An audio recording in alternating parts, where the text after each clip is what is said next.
Hallo und guten Morgen, Tag Nummer 2. Wir haben uns entschieden, hier in einem Hostel in Brisbane zu übernachten, einfach noch nicht im Campervan. Ich zeige dir jetzt einfach mal kurz, wie das Hostel und dieses Zimmer hier aussieht.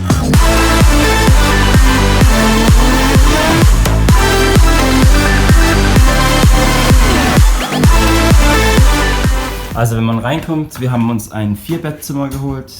Da habe ich geschlafen, da ist mein ganzes Gepäck, das ist mein Laptop. Wir haben noch einen coolen Typen aus England kennengelernt, aus London. Und da haben Markus und Andi gepennt. Das ist unsere schöne Aussicht auf Brisbane von hier.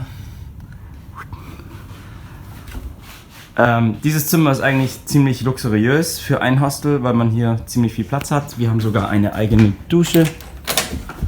Die ist hier drin.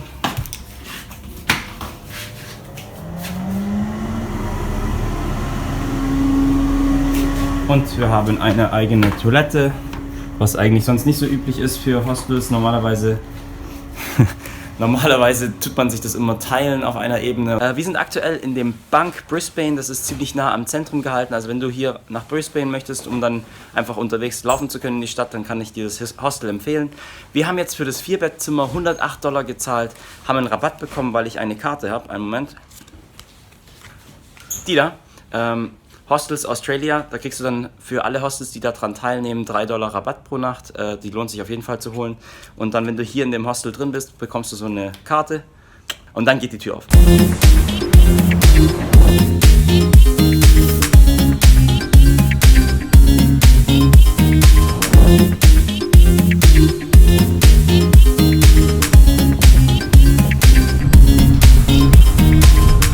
Wir befinden uns aktuell im Cotton Tree Holiday Park. Das ist ein Campingground und zwar an der Sunshine Coast. Und wir haben jetzt hier hinter uns unseren Toyota und den werde ich dir jetzt mal zeigen, was da alles so wirklich drin ist.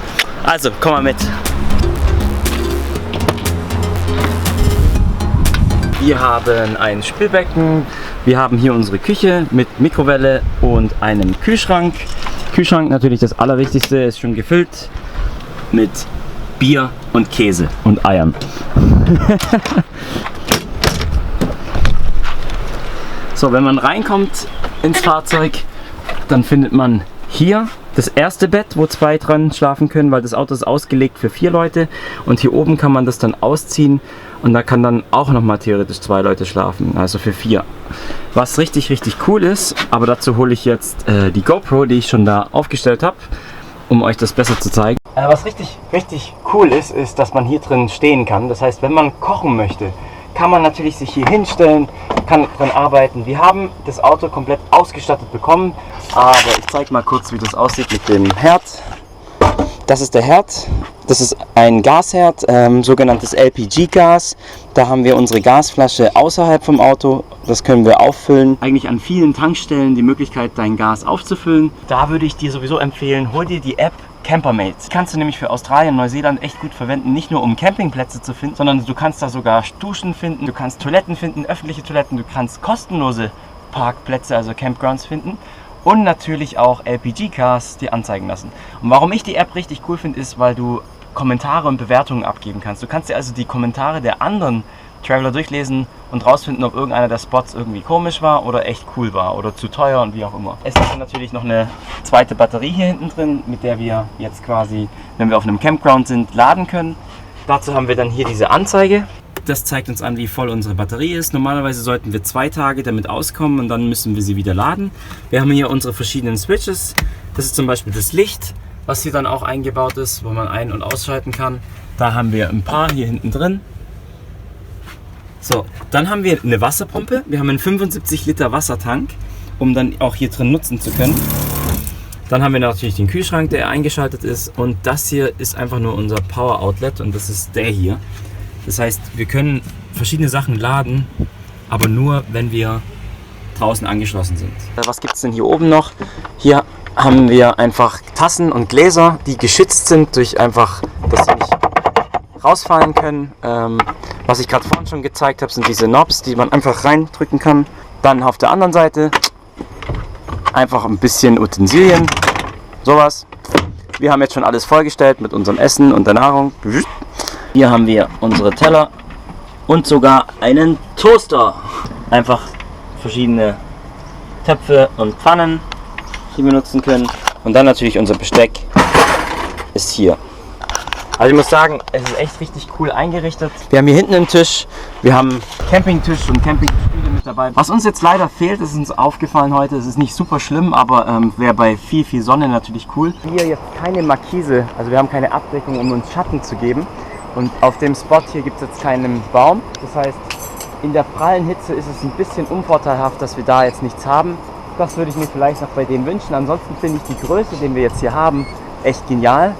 Zum Rumfahren nicht zu groß, man kann also überall noch hinkommen. Die Höhe sind 2,7 Meter. Es gibt ein paar Brücken in Australien, wo man nicht drunter fahren kann, da müssen wir aufpassen. Oder vor allem beim Parken, du kannst nicht in jedes Parkhaus reingehen, da musst du halt drauf achten. Mir ist es nämlich mal in Kanada passiert mit meinem Van. Glücklicherweise nichts kaputt gegangen, aber ich habe dann das Ding oben rangescheppert und habe dann oben mein Dach von meinem Van ein bisschen angekratzt. Bevor die Sonne jetzt noch komplett verschwindet, zeige ich euch noch mal kurz den Strand, weil wir haben jetzt natürlich einen Campground rausgesucht, direkt hier am Strand, an der Sunshine Coast. Also lasst uns mal loslaufen.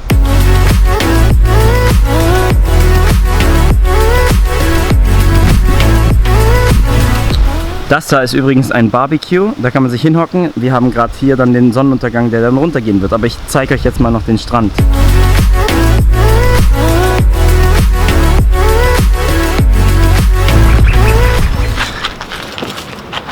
Ich möchte das heutige Video jetzt auch nutzen, einfach über Vanlife zu quatschen. Vanlife hat mein ganzes Leben beeinflusst, auf ganz vielen Ebenen. Ich habe wirklich so viele Erfahrungen damit gesammelt, weil ich ja die letzten 3 Jahre verdammt viel Vanlife gemacht hatte. Ich habe ja in Kanada damals 2 Jahre lang im Van gelebt und habe mir 2 Vans in Kanada umgebaut. In Neuseeland habe ich ebenfalls einen Van dann weiter umgebaut, wo ich dann sogar meine Fähigkeiten von meiner Konstruktion aus damals aus Deutschland nutzen konnte. Ich habe also quasi im Programm sogar alles designt und dann fertig gemacht. Das hat einen großen Vorteil für mich gehabt. Jedes Mal, wenn ich die Vans verkauft habe, konnte ich die gewinnbringend verkaufen und habe dann quasi mehr Geld zum Reisen wieder zur Verfügung gehabt. Warum ist das Ganze interessant? Weil jetzt haben wir uns natürlich einen Van gemietet, der schon besser umgebaut ist und ich kann meinen Freunden so ein bisschen dieses Vanlife-Gefühl wiedergeben. Ich denke, Vanlife wird mich mein ganzes Leben in Zukunft noch begleiten. Ich habe unglaublich viele Ideen, was ich alles noch ausprobieren möchte. Ich möchte hier auch auf dem Kanal mehr über Vanlife sprechen, deswegen finde ich es jetzt cool, dass ich täglich jetzt Videos mache und immer mal wieder was vom Vanlife auch zeigen kann. Heute war das einfach nur die Campervan-Führung. Wenn du schon mal Vanlife gemacht hast, dann schreib mich doch mal bitte an. Wie war deine Vanlife-Erfahrung? Was hast du so gesammelt? Wie hat sich das angefühlt für dich? Und dann würde ich sagen, wenn dir dieses Video gefallen hat, man, gib mir einen Daumen hoch, abonniere meinen Kanal. Wir sehen uns morgen wieder im nächsten Video und dann würde ich sagen, cheers, peace out, man.